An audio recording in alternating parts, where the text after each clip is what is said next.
திருவன் சரணம். அதிகௌரவத்துக்குரிய எங்களுடைய கல்யாண மித்ர குருநாதர் புத்தோத்பாது ஆரியன் வான்சவின் பாத நமஸ்காரம். இப்போது நாங்கள் பார்ப்போம், பகவான் புத்தர் அவர்கள் கூறுகிறார்கள், கண்தான் உலகம், கண்தான் உலகம் என்று பகவான் புத்தர் அவர்கள் கூறுகிறார்கள்.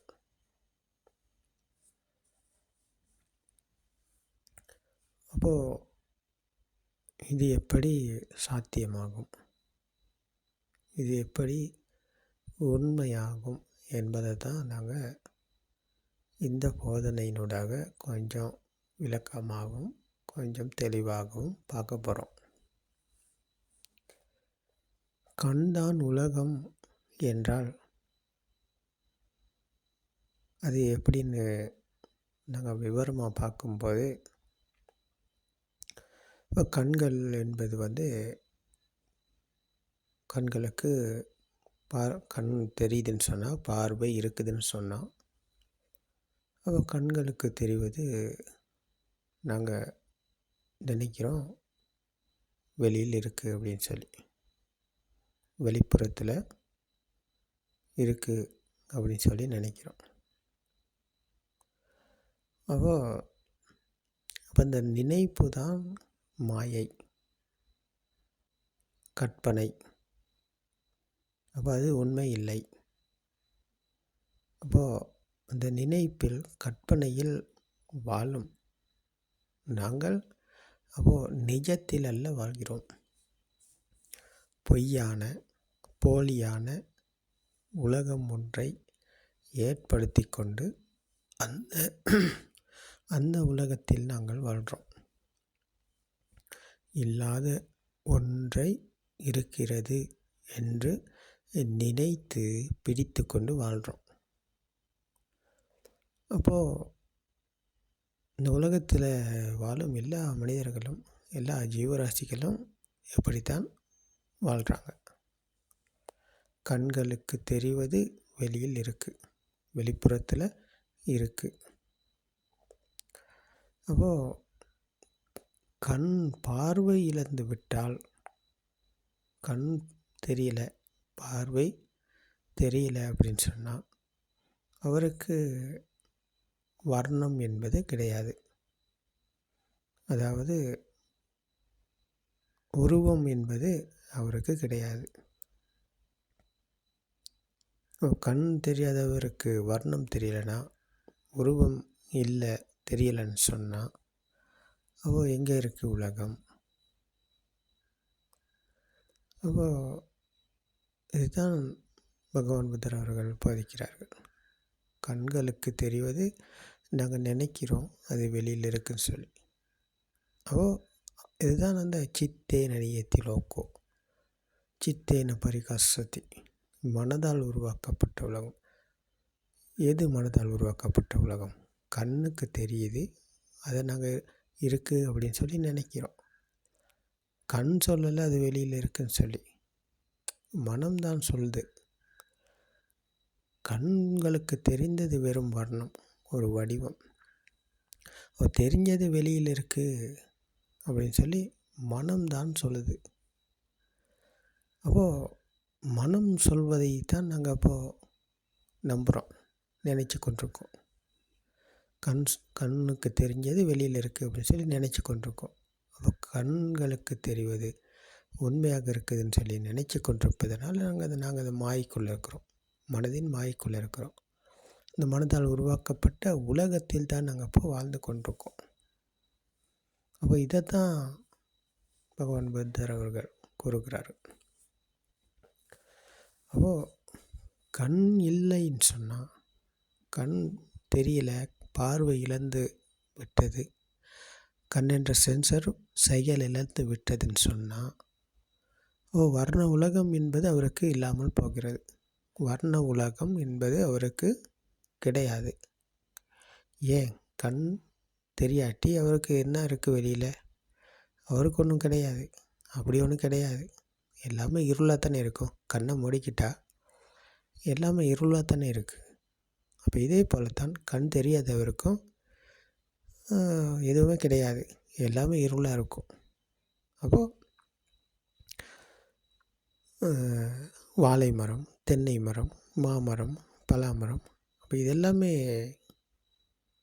வெளியில் இருக்குதுன்னு சொல்லி நாங்கள் நினச்சிக்கிட்டு இருக்கோம்னு சொன்னால், அப்போ கண்களுக்கு தெரிந்த உருவத்தை தான், அந்த வர்ணத்தை தான், வடிவத்தை தான் நாங்கள் அதுக்கு ஒரு சத்தத்தை இணைச்சி, கண்ணுக்கு வர்ணம், காதுக்கு சத்தம், இது இரண்டும் இணைந்தது தான் நாங்கள் இருக்குது அப்படின்னு சொல்லி நினச்சிக்கிட்டு இருக்கோம்.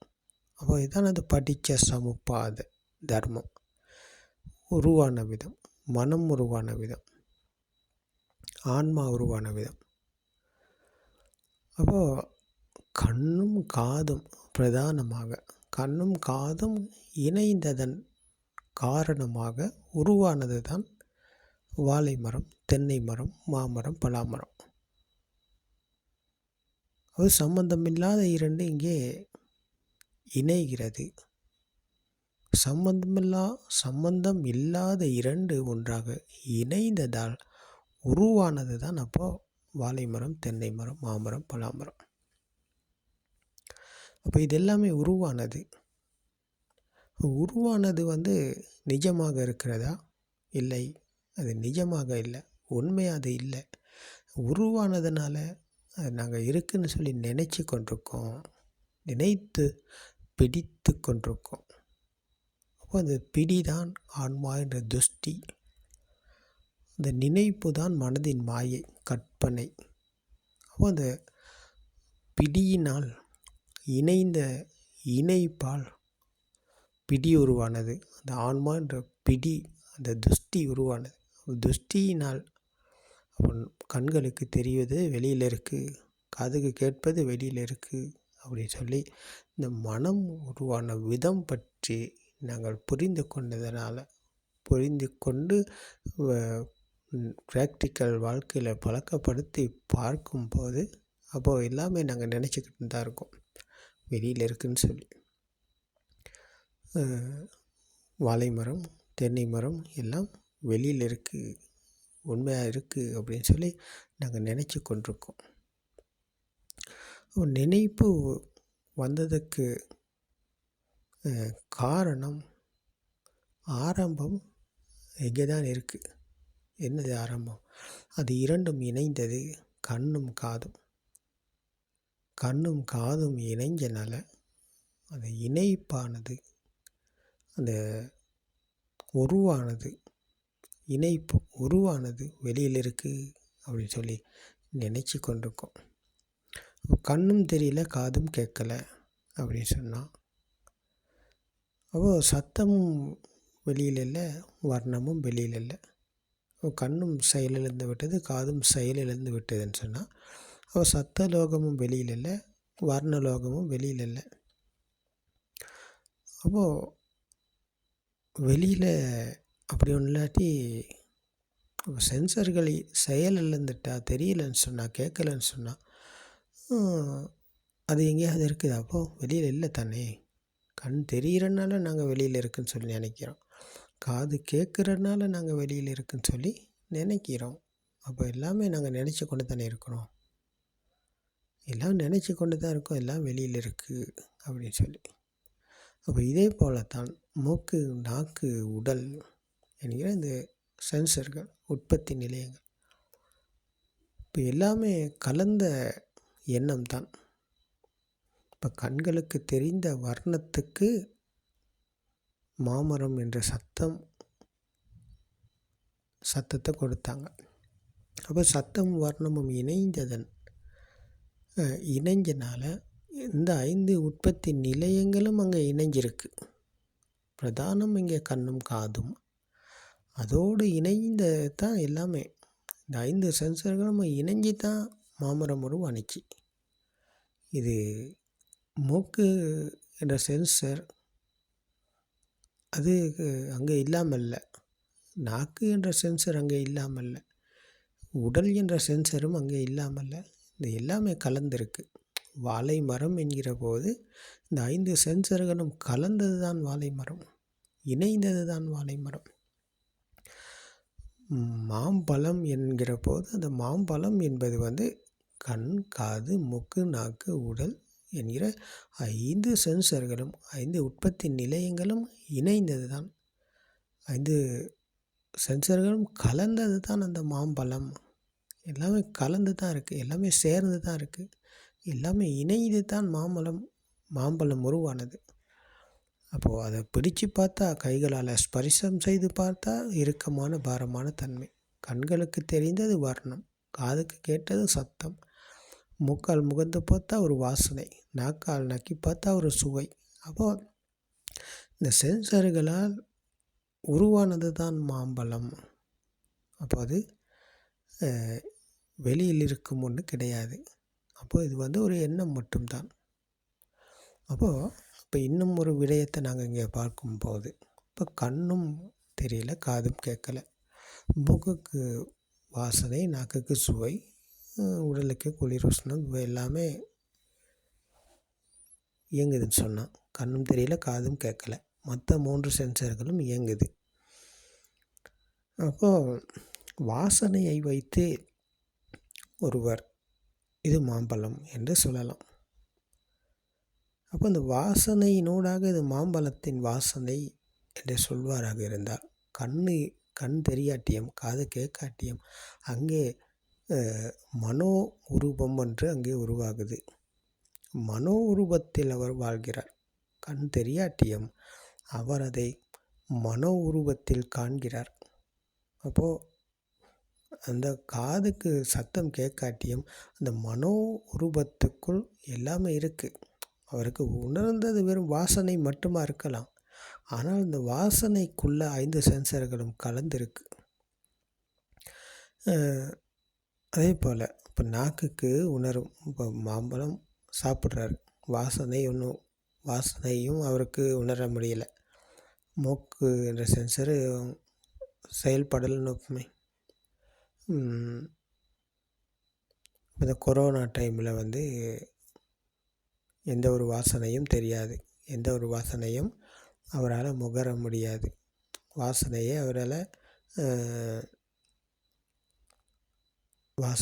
அவரால் உணர முடியாது. அந்த மாதிரி இந்த கொரோனா டைமில் அப்படி இருந்துச்சு.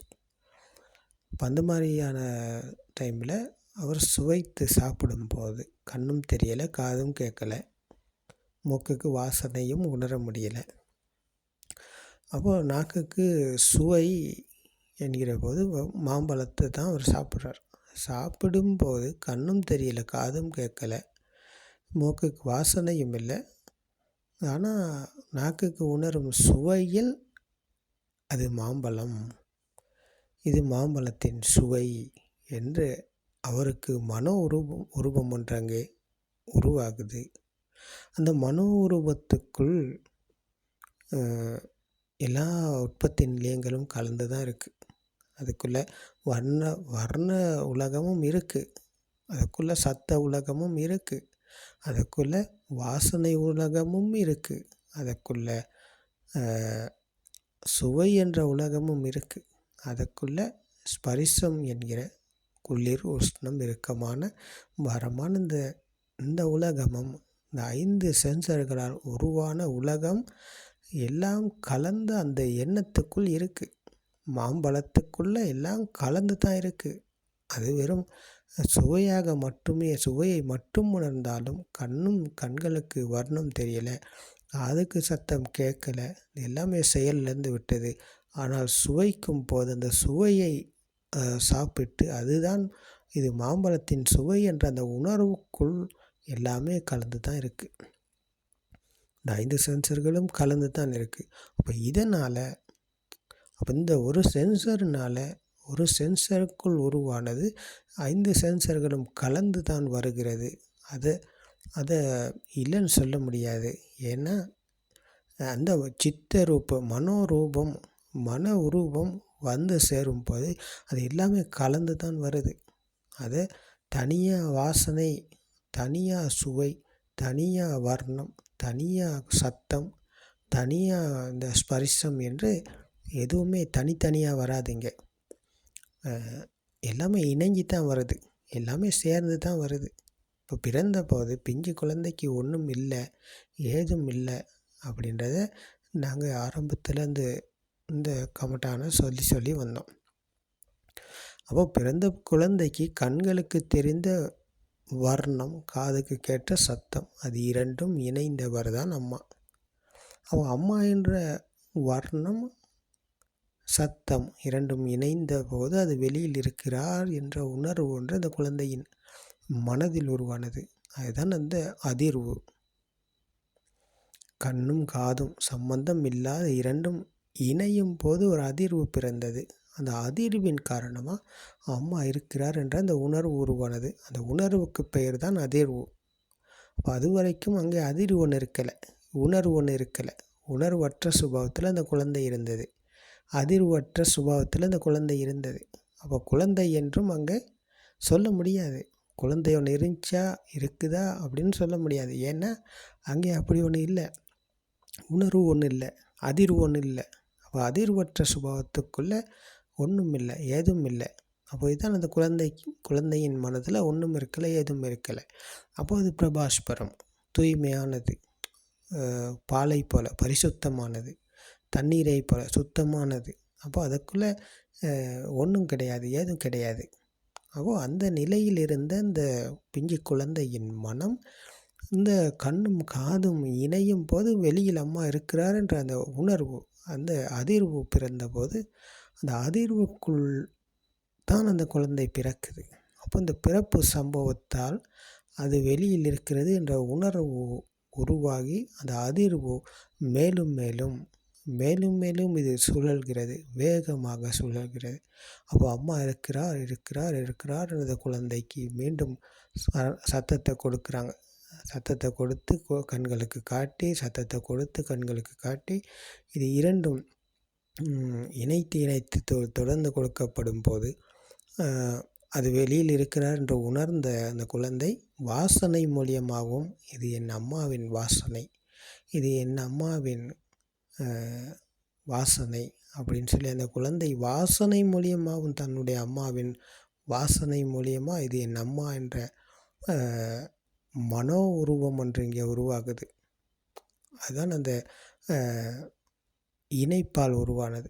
அப்போது சுவையால், அந்த சுவையாலும் இது என் தாயின் சுவை, என் தாய் சமைத்தது, என் அம்மா சமைத்தது, என் அம்மாவின் கையில் நான் சாப்பிடும்போது என் அம்மா சமைக்கும் சமையல் நான் யார் கொடுத்தாலும் அந்த சுவையை என்னால் சாப்பிட முடியாது அப்படின்னு இன்றைக்கி சொல்கிறாங்கன்னு சொன்னால், அது எல்லாமே அந்த இணைப்பால் உருவானது, இந்த அதிர்வால் உருவானது. அப்போது அந்த சாப்பிடும் சுவையிலும் கூட அம்மாவின் உருவம் தெரியுது. அம்மா என்ற அந்த மனோ உருவம் இங்கே உருவாகியிருக்கு. அப்போ பிடித்து பார்த்து அந்த ஸ்பரிசத்தினூடாக கூட இது என் அம்மாவின் ஸ்பரிசம், இது என் அம்மாவின் ஸ்பரிசம் என்று அந்த அம்மாவை பற்றின ஞாபகம், அந்த மனோ உருவம் சேருகிறது. அப்போ இது எல்லாமே ஒரு சென்சர் இயங்கினால் போதும், கண் என்ற சென்சர் இயங்கினால் போதும், அந்த 5 சென்சர்களும் இங்கே கலந்து வருகிறது. காது என்ற சென்சர் மட்டும் இயங்கினால் மட்டும் போதும், அந்த காது என்ற சென்சர் அல்ல, அந்த மற்ற எல்லா உற்பத்தி நிலையங்களும் கலந்து தான் வருகிறது. அப்போது அதுதான் அந்த மனோ உலகம், மனோ உருவம். அந்த மனோ உருவத்துக்குள் நாங்கள் சஞ்சரிக்கிறோம். இதுதான் மனோலோகம், சித்தேன நியத்தி லோக. அப்போது இதுதான் அந்த மனோ உருவத்தால் நாங்கள் உலகம் உண்மையாக இருக்கிறது, நிச்சயமாக இருக்குது அப்படின்னு சொல்லி இந்த மனதில் நாங்கள் உருவான உலகத்தில், மனதால் உருவாக்கப்பட்ட உலகத்தில் நாங்கள் சஞ்சரித்து கொண்டிருக்கிறோம். இன்னும் ஒரு உதாரணத்தை சொல்வதாக இருந்தால், நாங்கள் பாடல்களை கேட்குறோம், பாடல்களை கேட்டு அந்த பாடல்களை நாங்கள் ரசிக்கிறோம். அப்போ அதை வெறும் கேட்டது வெறும் சத்தம் மட்டும்தான். பாட்டு ஒன்று கேட்கும்போது வெறும் சத்தம் தான் கேட்குது. ஆனால் அதற்குள்ள வர்ணமும் இருக்குது. இப்போ உதாரணமாக அந்த புண்ணியம் தேடி காசிக்கு போவார் இங்கு நம் நாட்டினிலே. அப்போ இந்த பாடல் என்பது ஒரு சத்தம் மட்டும்தான். ஆனால் இதை பாடியவர், இதற்கு இசையமைத்தவர் அப்படின்ற ஒரு கதை இதற்குள்ளே இருக்குது. அப்போ இந்த படத்தின் பெயர், இதில் யார் நடிகர் அப்படின்ற ஒரு கதை எல்லாமே உருவானது எப்படின்னு பார்த்தா அந்த மனோ உருவம். அப்போது வெறும் சத்தம் மட்டும்தான் இது, ஆனால் அது எல்லாமே கலந்து இருக்குது. அப்போது இதற்குள்ள வாசனை, சுவை, குளிர், உஷ்ணம், இறுக்கமான, பாரமான, மென்மையான இந்த தன்மைகள் எல்லாமே இந்த சத்தத்துக்குள்ளே கலந்துருக்கு. அது இல்லைன்னு சொல்ல முடியாது. ஏன்னா சத்தத்தில் எல்லாமே இருக்குது. மாம்பழம் என்பது ஒரு சத்தம் மட்டும்தான். ஆனால் அந்த மாம்பழம் என்ற சத்தத்துக்குள்ளே ஒரு வர்ணமும் இருக்குது. அது இரண்டும் இணைந்த போது அதுக்குள்ள வாசனையும் இருக்குது, அதுக்குள்ள சுவையும் இருக்குது, அதுக்குள்ள ஸ்பரிசமும் இருக்குது. அப்போ எல்லாமே கலந்த எண்ணத்தில் தான் நாங்கள் வாழ்கிறோம். எண்ணம் எல்லாமே கலந்த எண்ணம். சித்தேன நியத்தி லோகோ சித்தேன பரிகசதி. மனதால் உருவாக்கப்பட்ட உலகம். அந்த உலகத்தில் தான் நாங்கள் சஞ்சரிக்கிறோம், நாங்கள் வாழ்கிறோம். அப்போ இதுதான் மாயை உலகம், கற்பனை உலகம் என்று பகவான் புத்தர் அவர்கள் போதித்தார்கள். அப்போது இதுதான் நாங்கள் இந்த உற்பத்தி நிலையங்களைத்தான் நல்லா அலசி ஆராயணும். கண்களுக்கு தெரிவது வெளியில் இருக்கா, காதுக்கு கேட்பது வெளியில் இருக்கா, மூக்குக்கு உணர்வது, நாக்குக்கு உணர்வது, உடலுக்கு உணர்வது என்ற இந்த 5 சென்சர்களை தான் நாங்கள் அலசணும், ஆராயணும், விமர்சிக்கணும். அப்படி விமர்சித்து நல்லா பரிசீலனை செஞ்சு பார்க்கும்போது இதற்கு பேர் தான் ஆரிய பரீட்சை. இந்த ஆரிய பரீட்சையை நாங்கள் செய்து பார்த்தா அப்போ தான் எங்களுக்கு தேர்வு கிடைக்கும். பரீட்சையை நாங்கள் எழுதினா தான் எங்களுக்கு பாஸ் பண்ண முடியும். பரீட்சையை நாங்கள் எழுதாட்டி, பரீட்சைக்கு போய் பரீட்சையில் நாங்கள் கலந்து கொண்டு பரீட்சையை நாங்கள் எழுதாட்டி எங்களுக்கு பாஸ் பண்ண முடியாது. அப்போ நாங்கள் இந்த அளவு ஃபெயில் ஆகிக்கிட்டு தான் இருப்போம். அப்போ நாங்கள் பாஸ் ஆகணுமா இருந்தால் இதை நாங்கள் பரிசீலனை செய்யணும், பரீட்சை எழுதணும், பரிசீலனை பண்ணி பரீட்சை எழுதணும். அப்போ தான் எங்களுக்கு பாஸ் ஆக முடியும். பரீட்சை எழுதணுமா இருந்தால் அதை பரிசீலனை பண்ண வேண்டியிருக்கு. என்னத்தை பரிசீலனை பண்ணணும்னு சொன்னால், கண்ணை பரிசீலனை பண்ணணும், காதை பரிசீலனை பண்ணணும், மூக்கை, நாக்கை, உடலை பரிசீலனை பண்ணணும். நல்லா அலசி ஆராயணும், நல்லா தேடணும். அப்போ தேடத்தான் எங்களுக்கு உண்மை கிடைக்கும். அப்போ தேடினால்தான் எங்களுக்கு உண்மையை புரிந்து கொள்ள முடியும். அப்போது கண்ணை மூடிக்கிட்டு பார்த்தா எல்லாமே இருள், காதை மூடிக்கொண்டா எந்த ஒரு சத்தமும் இல்லை, மூக்கு, நாக்கு, உடல் எல்லாமே செயல் இழந்துருச்சுன்னு சொன்னால் அப்போ எங்கேயாவது ஏதாவது இருக்குதா? இல்லை, எதுவுமே எங்கேயுமே இல்லை.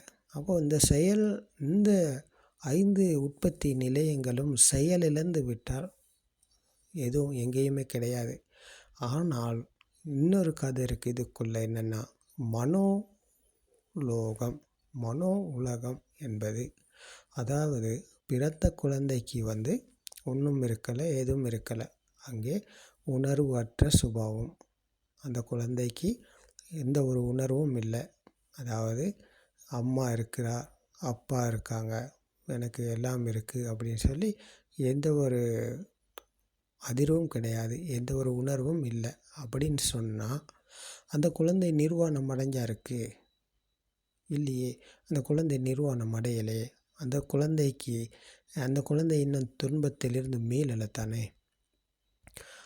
அப்போது இந்த கதை என்னன்னு பார்த்தா, அப்போ இந்த பிறந்த குழந்தையின் மனம் தூய்மையானது, பாலை போல பரிசுத்தமானது. அப்போ அங்கே ஒன்றும் இல்லை, ஏதும் இல்லை. அப்போது என்றாலும் அப்படியாக இருந்தாலும் அது சாசவ சுபாவத்தை உடையது. அதாவது சாசவ சுபாவம் என்பது தான் அந்த கம்மை போல ஒட்டிக்கொள்ளும் தன்மை கொண்டது. காந்தம் போல இழுத்து கொள்ளும், பிடித்து கொள்ளும் தன்மையுடையதாக இருக்கிறது. இதன் காரணமாக கண்கள் தெரியாட்டியும், காது கேட்காட்டியும், மூக்கு நாக்கு உடல் என்ற 5 சென்சர்களும் இயங்காட்டியும், செயலிழந்து விட்டிருந்தாலும், இப்போ இந்த மாதிரி மனிதர்கள் இருக்கிறாங்க தானே. பிறந்ததிலிருந்து அப்படி உள்ளவர்கள் இருக்கிறாங்க, உலகத்தில் இருக்கிறாங்க, செயலிழந்தவர்கள் இருக்கிறாங்க. அப்போ அவர்களுக்கு உலகம் உண்மை அப்படி உலகம் அவங்களுக்கு இல்லாட்டி அவங்க நிர்வாணம் அடைஞ்சிட்டாங்களா அப்படின்றவங்களுக்கு இங்கே ஒரு கேள்வி வரும். அது அப்படி அல்ல. அவர் நிர்வாணம் அடையலை. ஏன்னா அவருக்கு சாசவ சுபாவம் இருந்தது. அந்த கம்மை போல ஒட்டிக்கொள்ளும் தன்மை, அந்த காந்தம் போல இழுத்து கொள்ளும் தன்மை இருப்பதனால அவர் அந்த கர்ம பூமியிலிருந்து மீளலை. கர்ம பூமியிலிருந்து அவர் விடுதலை பெறலை. அப்போது அவருக்கு மீண்டும் பிறப்பு இறப்பு என்ற பயணம் இருக்குது. அப்போ இதே சுபாவத்தை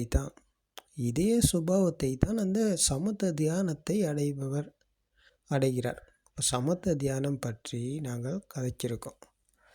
அதாவது மனதை ஒரு நிலைப்படுத்தி கொண்டு, இப்போ இன்றைக்கி சொல்கிறாங்க தானே, கண்ணை மூடிக்கிட்டு ஒரு பக்கம் உட்காருங்க, எல்லா பிரச்சனையும் முடிக்கிறோம். எல்லாத்துக்கும் முடிவு இங்கே தான் இருக்குது. ஒரு புறம் உட்காந்துக்கிட்டு கண்ணை மூடிக்கங்க, இதுதான் புத்தரும் சொன்னார் அப்படின்னு சொல்கிறவங்க இன்றைக்கி ஏராளமாக இருக்கிறாங்க தானே. அப்போது அவங்களும் இன்றைக்கி அந்த சுபாவத்தில் தான் உட்காந்துக்கிட்டு இருக்காங்க. என்னது? உணர்வு அற்ற சுபாவம்.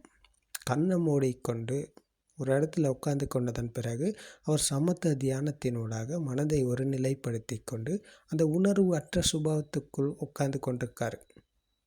உணர்வு அற்றது சுபாவம், அங்கே அதிர்வற்ற சுபாவம். அந்த பிறந்த பிஞ்சு குழந்தையை போல பிரபாஸ்பரமான மனநிலை தான் அதுவும் தூய்மையான மனநிலை. ஆனால் அது அதிர்வுக்கு உள்ளாகும் மனநிலையில் இருக்கிறார். அங்கே சாசவ சுபாவம் இருக்குது. அது கம்மை போல ஒட்டிக்கொள்ளும் தன்மையில் அவர் இருக்கிறார். அந்த காந்தம் போல இழுத்து கொள்ளும் தன்மையில் அவர் உட்காந்துக்கிட்டு இருக்காரு. அவருக்கு நிர்வாணம் என்பது கிடையாது. இப்போ உங்களுக்கு நல்லா புரியுமா இருக்கும் இந்த கதை. அவருக்கு அவர் நிர்வாணம் அடைஞ்ச உட்காந்துருக்காரு? இல்லை, அவர் நிர்வாணம் அடையலை.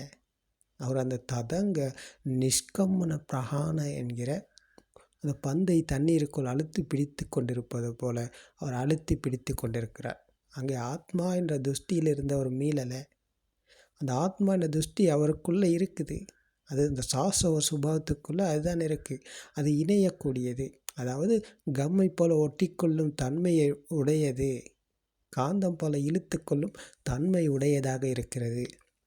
அப்போது அந்த சுபாவத்தில் அவர் உட்கார்ந்து கொண்டு பல வருடங்கள் 100 வருடங்கள் உட்கார்ந்து இருந்தாலும் வேலையில் இந்த தியானத்தில் சமத்த தியானத்தை செஞ்சு மனதை ஒரு நிலைப்படுத்தி கொண்டு அதிர்வு அற்ற சுபாவத்தில், உணர்வு அற்ற சுபாவத்தில் அவர் 100 வருஷம் உட்கார்ந்துருந்தாலும் அதில் எந்த ஒரு பலனும் இல்லை.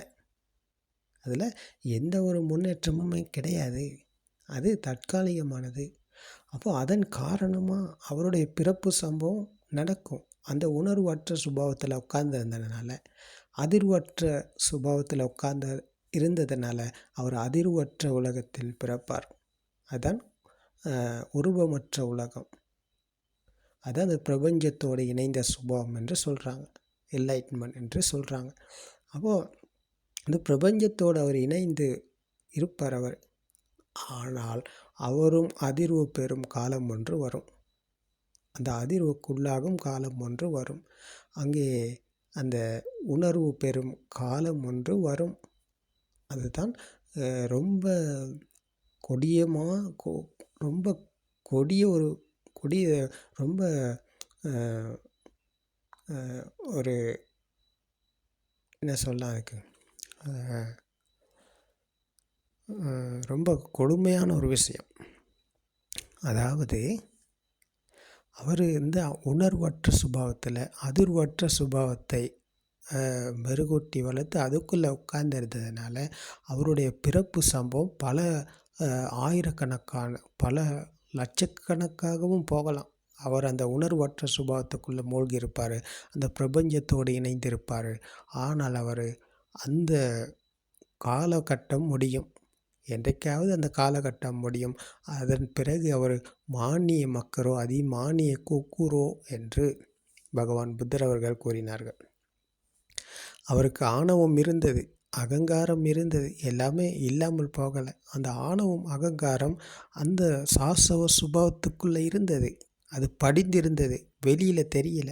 அந்த பிறந்த பிஞ்சு குழந்தையின் மனதில் ஒன்றுமில்லை ஏதும் இல்லை என்றாலும் அது ஒட்டிக்கொள்ளும் தன்மையில் தானே இருந்தது, காந்தம் போல் இழுத்து கொள்ளும் தன்மையில் தானே இருந்தது. இப்போ அதனால் அவர் மானிய மக்கரோ அதிமானிய குக்குரோ என்கிற அந்த ஈகோ இருப்பதனால, ஈகோ வருவதற்கு ஒட்டிக்கொள்வதற்கு இழுத்து கொள்ளும் தன்மையில் இருந்ததுனால அவர் அந்த குரங்காகவோ நாயாகவோ பிறப்பார் என்று பகவான் புத்தர் அவர்கள் கூறுகிறார்கள். அப்போது இதுதான் ஆழமான கருத்து இங்கே. அப்போது இது கர்ம பூமியை வெல்லாத சுபம். அப்போது இந்த உலகத்தில் இன்றைக்கி இந்த மெடிடேஷன் செய்து மனதை ஒருநிலைப்படுத்தி கொண்டு உட்கார்ந்திருந்து கொண்டு இதுதான் நிர்வாணம், இதுதான் மனதில் மீண்ட வழி, இதுதான் துன்பத்தில் மீண்ட வழி, இப்போ இதை செய்யுங்க எல்லாமே நீங்கள் விடுதலை பெறுவீங்க அப்படின்னு சொல்வது எல்லாமே போலியானது.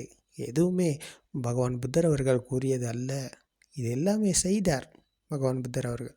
புத்த சுபாவம் அடைய முதல்ல ஆளார காலாம உத்தகராம புத்திர பொசக தௌச என்கிற இந்த குருமார்களிடத்தை இதைத்தான் கற்றுக்கொண்டு இதைத்தான் செய்து வந்து கொண்டிருந்தார். ஆனால் கடைசியில் எல்லாத்தையும் விடுறாரு. இதில் உண்மை இல்லை, இதில் சத்தியம் இல்லை. ஏன்? மனசை ஒரு நிலைப்படுத்தி கொண்டு உட்கார்ந்து கொண்டு இருப்பதனால மற்ற எண்ணங்கள் வராது. ஏன்னா அதை ஒரு எண்ணத்தை நாங்கள் மெருகூட்டி வளர்க்குறோம். அதை அப்போ மற்ற எண்ணங்களுக்கு வரவிடாமல் அதற்குள்ளே நாங்கள் மூழ்கி இருக்கிறோம். அப்போ அதன் காரணமாக எல்லாமே அந்த பிரபாஸ்பரமான அந்த தூய்மையான நிலைக்கு நாங்கள் போகிறோம். ஆனால் அது தற்காலிகமானது, அது நிரந்தரமற்றது, அது அநிமித்த சமாதி அல்ல, அது நிமித்திகத்த சமாதி. நிமித்திகத்த சமாதி என்பது ஒரு நிமித்தத்துக்குள் மனதை வைத்து கொண்டிருப்பது. அப்போது நிமித்தத்துக்குள் நாங்கள் ததங்க மற்றும் நிஷ்கமன என்கிற இந்த தற்காலிகமான மனதை ஒருநிலைப்படுத்தி கொண்டு அதில் மூழ்கி இருப்பது என்பது நிரந்தரமற்ற சமாதி நிலை. அது தற்காலிகமான சமாதி நிலை, அது கொஞ்ச காலத்துக்கு தான். அப்போ இப்படி இருப்பவர் என்ன செய்கிறாருன்னு பார்த்தா, அப்போ அந்த தியானத்தில் உட்கார்ந்து கொண்டு பல வருஷம் இருந்தாலும் அவர் மற்ற காரியங்களில் ஈடுபடும் போது அவர் அன்றாட தன்னுடைய தேவைகளை செய்து கொள்ள அந்த தியானத்தில் இருந்து எழும்பி அவர் செயல்பட வேண்டியிருக்கு தானே. அப்போ அந்த நேரத்தில் கோபம் வராமல் இருக்காது, அப்போது விரும்பாமல் இருக்க மாட்டார். அப்போ இதெல்லாமே அவருக்குள்ளே வரும். ஆனால் அவர் அந்த சமாதி நிலையை இருந்த அந்த ஞாபகத்தை வைத்துக்கொண்டு அதற்குள் இருப்பார். அவர் அதே ஞாபகத்தில் இருந்து கொண்டு அதை ஞாபகப்படுத்தி வைத்துக்கொண்டு அந்த ராகதேச என்கிற ஆசை கோபத்தை அடக்கி வச்சு கொண்டிருப்பார். ஆனால் அது நிரந்தரம் அல்ல. ஏன்னா ராகதேச என்பது ஆசை கோபம் என்பது மாயை, கற்பனையில் தான் இருக்குது. நாங்கள் உண்மை தெரியாதனால, சத்தியம் தெரியாதனால, சத்தியத்தை புரிஞ்சு கொள்ளாதனால அதுக்குள்ளே நாங்கள் அகப்பட்டிருக்கோம். அப்போ இந்த சமாதி நிலையில் மூழ்கி இருப்பவரும் இந்த ராகதேச என்ற தீக்கு இரையாகித்தான் இருக்கிறார், தீக்கு அகப்பட்டு தான் இருக்கார். ஆனால் அவர் நினச்சி கொண்டிருக்காரு, நான் எல்லாம் சரி, எல்லாம் முடிஞ்சிச்சு, கதை முடிச்சு அப்படின்னு சொல்லி அவர் நினச்சி கொண்டிருப்பார். ஆனால் அது உண்மை அல்ல, இது உண்மை கிடையாது, இது சத்தியம் கிடையாது. சத்தியம் என்னென்னா படித்த சமுப்பாத தர்மம், மனம் உருவான விதம், ஆன்மா உருவான விதம். அப்போ இது எப்படி உருவானது, ஆன்மா எப்படி உருவானது, மனம் எப்படி உருவானது அப்படின்னு பார்த்தா இந்த சென்சர் வழியாகத்தான் உருவானது. கண் காது ரெண்டும் இணைஞ்சிச்சு. அது சம்பந்தம் இல்லாத இரண்டு. அது இணைந்ததன் காரணமாக ஒரு அதிர்வு பிறந்தது. இந்த அதிர்வு என்பது வேகமாக சுழல்வதன் காரணமாக எங்களுக்கு இன்றைக்கி உலகம் உண்மையாக இருக்குது. கண் என்பது வர்ணத்தை கொடுத்து கொண்டே இருக்குது. காது என்பது சத்தத்தை கொடுத்து கொண்டே இருக்குது. அப்போ இது இரண்டும் இணைஞ்சனால இது வேகமாக சுழன்று கொண்டே இருக்குது. சுழற்சியின் காரணமாக நாங்கள் இந்த அதிர்வுக்கு உள்ளாகியே இருக்கிறோம். அப்போ இந்த அதிர்வில் தான் அப்போ நாங்கள் வாழ்கிறோம். இந்த அதிர்வுக்குள் தான் இந்த கதை எல்லாமே ஓடிக்கொண்டிருக்கு. அதிர்வுக்கு உள்ளாகி இருந்து கொண்டு நாங்கள் மனதை ஒரு நிலைப்படுத்தி கொண்டு அதில் மூழ்கி இருப்பது அப்போ உண்மை இல்லையே, அதில் சத்தியம் இல்லையே, பொய் என்பதுங்க. உங்களுக்கு இந்த போதனையை கேட்டாலே நல்லா புரியும்.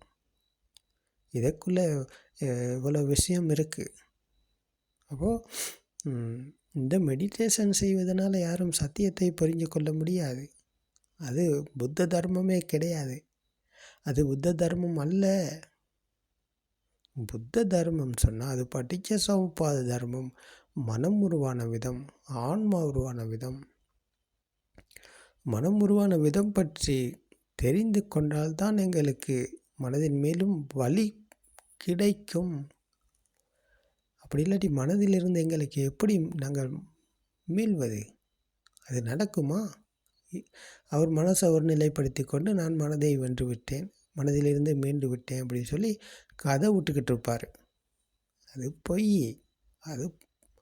அது மற்றவர்களை ஏமாற்றி கொண்டு தன்னையும் ஏமாற்றி கொண்டு உலகத்தை ஏமாற்றி கொண்டு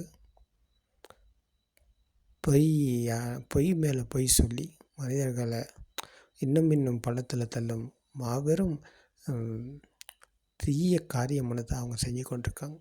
இதில் எந்த பலனுமே இல்லை. இதில் பலனே கிடையாது. அவர் நிரந்தரமான சமாதியை அடையணுமா இருந்தால் அவர் அனிமித்த சமாதியை அடையணும்.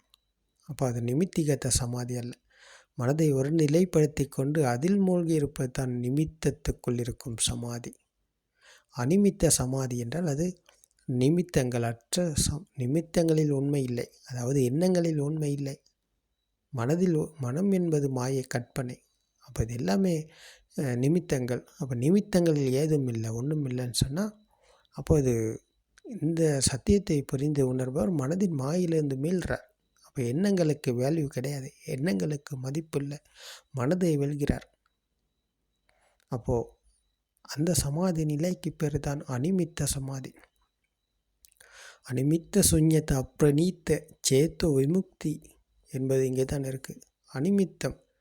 அனிமித்தம் என்ற நிமித்தத்துக்குள் இறங்கி கொள்ளலை.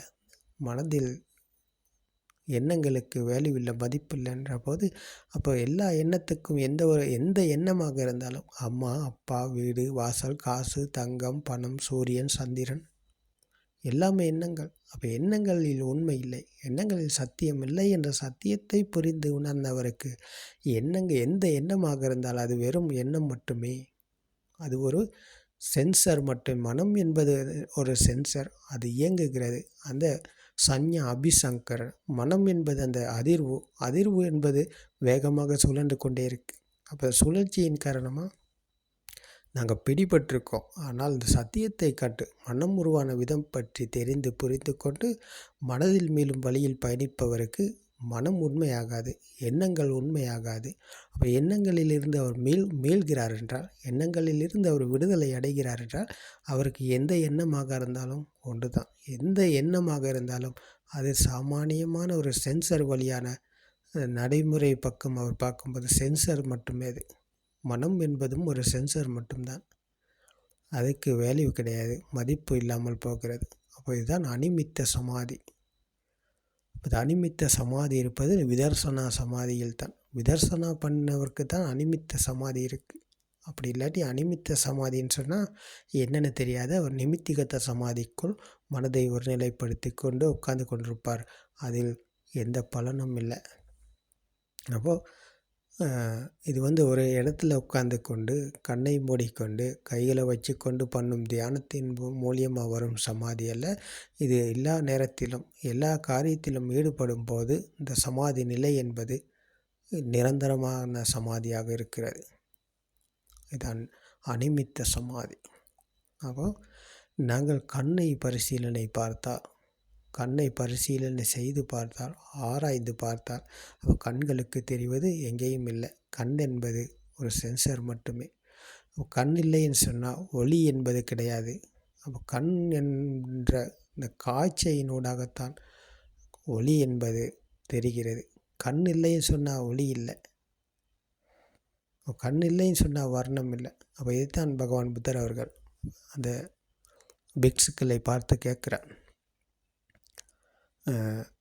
சக்கும் நிச்சங்வா அனிச்சங்வா அப்படின்னு கேட்குறார். அதாவது கண்களுக்கு தெரிவது நிச்சயமாக அனித்தியமானு கேட்குறார். அப்போ பிக்ஷுக்கள் கூறினாங்க என்னென்னு, அனிச்சம் பந்தே, அனித்தியம் சுவாமி என்று கூறினார்கள்.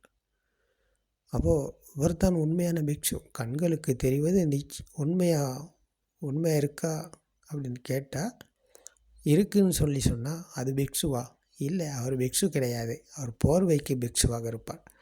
அப்போது அதே கேள்வியை பிக்ஷு என்ன பதில் சொல்கிறன்னு பார்த்தா, அனித்தியம் சுவாமி, கண்களுக்கு தெரிவது நிச்சயம் இல்லை, அது அனித்தியம் என்று சொன்னால் அவர்தான் உண்மையான பிக்ஷு. பிக்ஷுக்கள் இதைத்தான் சொன்னாங்க, அனிச்சம் பந்தே என்று.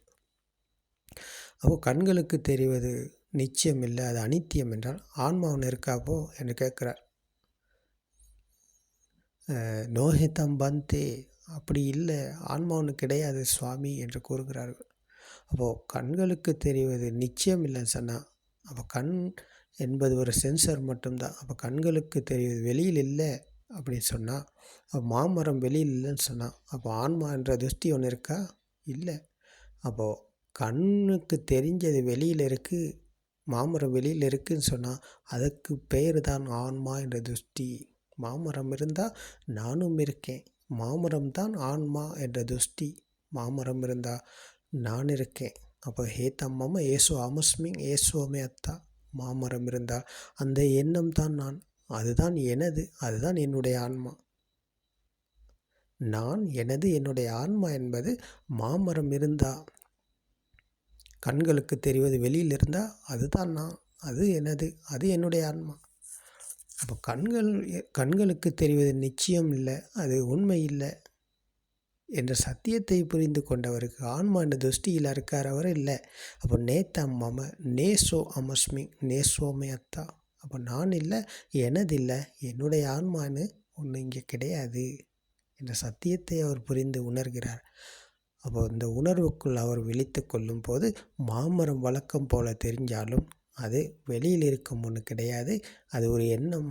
கண்களுக்கு தெரிந்த வர்ணமும், காதுக்கு கேட்ட சத்தமும், மூக்குக்கு உணர்ந்த வாசனையும், நாக்குக்கு உணர்ந்த சுவையும், உடலுக்கு உணர்ந்த குளிருஷ்ணம், இறுக்கமான பாரமான இந்த தன்மைகள் அனைத்தும் கலந்த ஒரு எண்ணம் தான், அனைத்தும் இணைந்த ஒரு எண்ணம் தான் மாமரம்.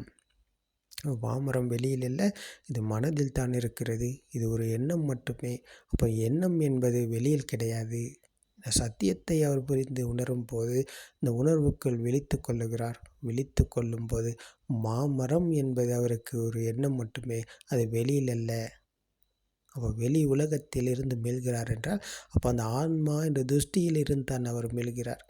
திருஷ்டியில் இருந்து மீண்டவருக்கு மீண்டும் மாமரம் உண்மையாகாது என்றால், அப்போ வெளி உலகத்தை, புற உலகத்தை வெல்கிறார் என்றால், இதான் காம பூமியை வென்ற சுபாவம், இதான் கர்ம பூமியை வென்ற சுபாவம் என்று பகவான் புத்தர் அவர்கள் கூறுகிறார்கள். அப்போ காம பூமியை, கர்ம பூமியை வெல்வதற்கு நாங்கள் மனம் உருவான விதம் பற்றி தெரிஞ்சு கொள்ளணும். தெரிந்து கொண்ட போது நாங்கள் புரிஞ்சு கொள்கிறோம். புரிஞ்சு கொண்டதன் பிறகு நாங்கள் இதை உணர்கிறோம். இது உணர்வு என்பது நாங்கள் புரிந்து அந்த விதர்சனா மூலியமாக அதை விமர்சித்து நடைமுறையில் கையாண்டு பார்க்கும்போது நாங்கள் இதை உணர்கிறோம். உண்மையிலேயுமே இது வெளியில் இல்லை, உண்மையாக இது வெளியில் இல்லை, எல்லாமே இந்த இணைப்பால் உருவானது. அப்போ இணைப்பால் உருவானது வெளியில் என்ன சொன்னால் இது மனசில் தான் இருக்குது என்ற சத்தியத்தை அவர் உணர்றாரு. அப்போ உணர்வுக்குள் விழித்து கொள்ளும் போது, அவருக்குள் இதை உணரும் போது, அந்த உணர்வுக்குள்ளே விழித்து கொள்ளும் போது மாமரம் அவருக்கு மீண்டும் எப்போவுமே உண்மையாகாது.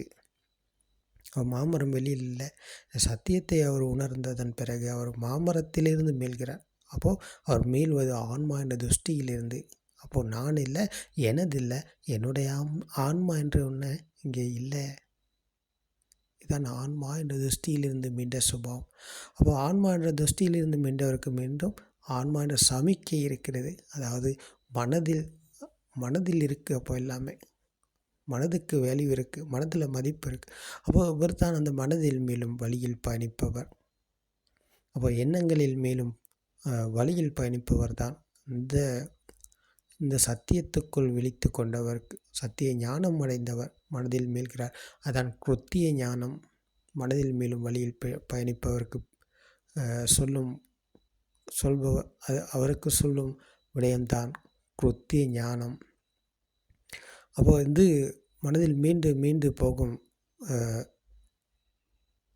மனதில் மீண்டு போகும்போது அவர் அந்த ராகதேச மோகன்ற தீ அணைந்து போகும் சுபாவம் அகப்படுவது கிருத்தக் ஞானத்துக்கு. அப்போது இதுதான் பகவான் புத்தர் அவர்கள் முதல் நிலை, நடுநிலை, இறுதி நிலை என்ற இந்த மூன்றும் நன்றாக பொருந்தக்கூடியதாக கூறியிருக்கிறார். சத்திய ஞானம், கிருத்திய ஞானம், கிருத்தக் ஞானம். அப்போ இது எல்லாமே இந்த உணர்வுக்கு அகப்படுகிறது, எல்லாமே ஞானத்துக்கு தான் அகப்படுகிறது. அப்போது இது முற்றுமுழுதாக இருப்பது அந்த விதர்சனாவில் தான். இந்த உற்பத்தி நிலையங்களால் உருவானது தான் உலகம். அது அப்போ எங்கேயுமே இல்லை என்ற சத்தியத்தை விமர்சித்து நடைமுறையில் கையாள இந்த சத்திய தர்மம் உங்களுக்கும் துணையாக இருக்கும். திருவன் சரணம்.